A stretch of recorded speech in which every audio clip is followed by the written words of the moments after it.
en tant que joueur professionnel, j'ai deux grands souvenirs. Le premier, c'est le premier titre de l'Olympique Lyonnais. Je n'étais pas sur le terrain, j'étais troisième gardien du club à cette époque, derrière Grégory Coupet, Angelo Hugues. Voilà, j'ai vécu ça des tribunes, mais c'était un rêve d'enfant de voir mon club devenir champion de France. Et j'avais la chance de faire partie du groupe, donc c'était assez exceptionnel.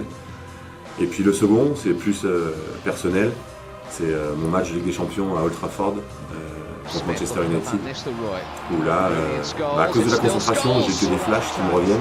Mais voilà, j'ai vécu cette chose assez intensément et ça reste le plus grand match et le plus beau souvenir de ma carrière.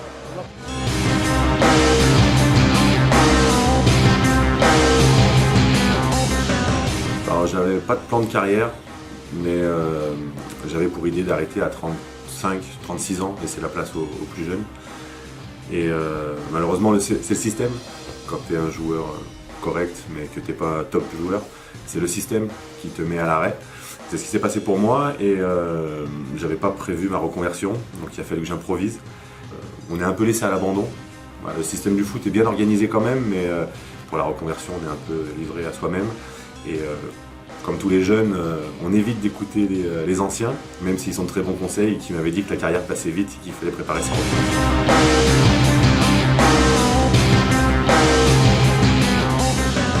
J'avais une âme d'entrepreneur. Je savais que j'avais déjà investi dans une structure d'industrie plastique avec mon oncle. Et voilà, je savais que je voulais être mon propre patron, en tout cas travailler pour moi. Et le moyen le plus simple que j'ai trouvé à l'époque, c'était de partir sur une idée de franchise, parce que je pensais que ça allait plus vite. Il y avait de l'accompagnement. Le problème, c'est que tout ce qui va vite est dangereux.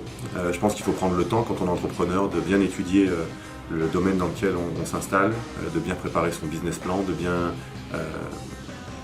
comprendre tous les tenants et les aboutissants du domaine dans lequel on se lance. Et voilà, donc ça n'a pas été une franche réussite, mais voilà, j'ai créé deux structures de restauration rapide, parce que je pensais que le concept était plutôt innovant et dans l'air du temps.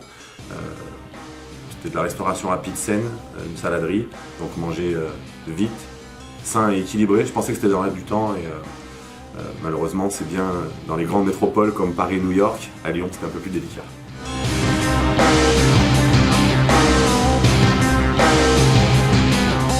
Il n'y a pas d'échec, il n'y a que de l'apprentissage, donc j'ai appris le métier d'entrepreneur, la vie active, puisque quand on est footeux on est dans un cocon.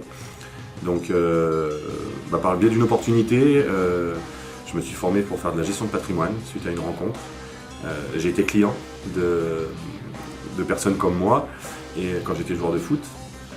Et du coup, en connaissant les deux aspects de la chose, en tant que client et maintenant en ayant appris ce métier-là, je pense qu'avec mon expérience, ça a du sens de conseiller les gens.